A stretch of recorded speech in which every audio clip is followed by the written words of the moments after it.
Well, hello everyone. Good morning to you. I hope you're doing well. I am really happy that you are joining me today. Sorry, I've got all sorts of weird stuff flashing on my screen here. There you go, over. So, how are you doing after the weekend? It's been a bit of a long one for some of us. Others are just still working on as we do.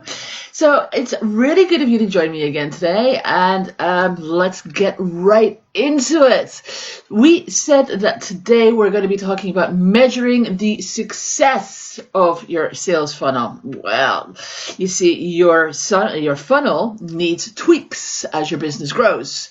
You'll learn more about your customers that way, and you'll learn more about the diversity you might need of your products or your services.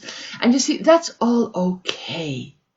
A great way to measure the success of your funnel is to track your conversion rates.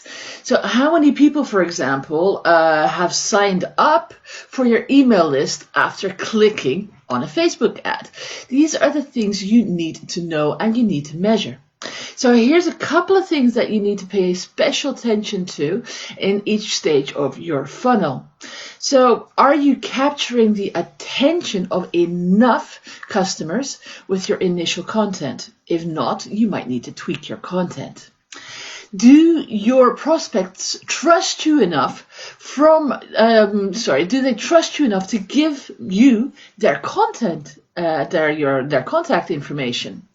Or another question to ask yourself is, have you secured purchases from your email drip campaign and other marketing efforts? If not, you might need to ramp that part up as well. And another question to ask is, do existing customers come back and buy from you again? If not, you've got a quality problem. So here's a couple of reasons why you need to start tweaking your funnel, and also why it's important to start optimizing it. So here's the truth. Your prospective customers have lots of options. The days where it's just one shop that you can go to are long gone, because nowadays the options are everywhere. So you want them to choose you, your products, your services, but you can't force it. Instead, what you have to do is market efficiently. So without a tight, optimized marketing funnel, you're just going to be guessing about what your prospects want. And if you're wrong, you're going to lose the sale and a lot of effort. So how do we go about optimizing our funnel? Well, you can do that in a variety of ways. The most important of which is to put the focus on the areas where your customers move from point A to point B to point C. So the movement points is where you really want to put your focus. So we've talked about Facebook ads, and they're great. But if you're going to do Facebook ads, don't just run one ad. Run 10 or 20. And they're all going to be very similar, with just tiny little tweaks here and there. So you might want to direct them at a different buyer persona, so a different avatar. You know, we've talked about these people. You might want to use Facebook's targeting options to make sure that they get that the ad appears in front of your target audience. You might want to use a slightly different wording. You might want to use a different image, a different feel to the ad. Test and test again. And funnily enough, that's the next part I'm going to talk about, and that's called A/B testing of your landing page.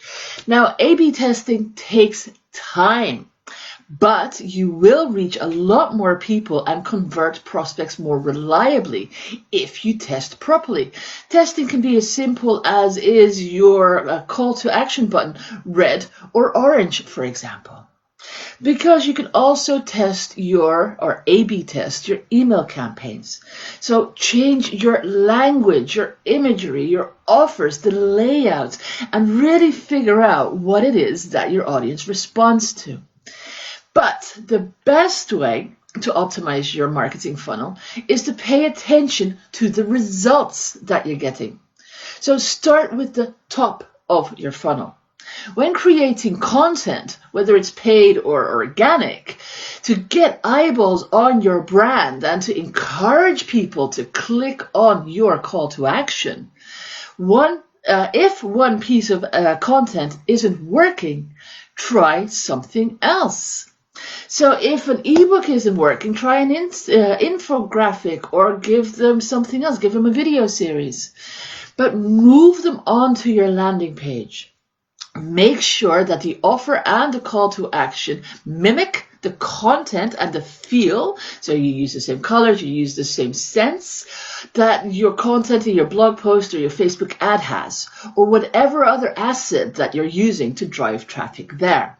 So test your headlines, test your body copy, test your images, test your call to action button, test your colors to find out what works best for your audience. And when you ask people in the action stage to buy from you, A/B test your offer as well. So does free shipping, for example, work better than a 5% discount? Trying these tiny little things can make a huge difference in your revenue. Now, that doesn't sound like too much work, does it? Well, one last thing to do. You want to track your client's retention rate. Do people come back to buy from you for a second time, or a fifth time, or a 20th time? Do they refer their friends? Your goal is always to keep your brand top of mind. If you never disappoint your audience, they won't have a reason to look elsewhere. So always give value, value, value, and even more value.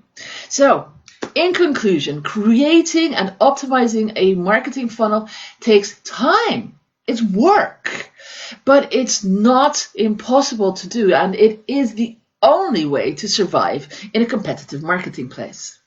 Believe it or not, a detail as small as the font choice can impact your conversion rate hugely. And if you ask people to buy from you too quickly, you're going to chase them away. Remember we talked about that, asking someone to marry you on the first date? It doesn't work. So take time to build out your sales funnel step by step, working from the top to the bottom. Focus on your movement points. And, it takes time to have a funnel that represents what you want and also, very importantly, what your audience wants. So you cultivate it over time and you adjust it and you approach it at various stages and you find out why your efforts aren't working. You tweak them and now they are going to be working. So that was it for today. I really thank you for all the time that you've been spending with me lately over the last couple of sessions.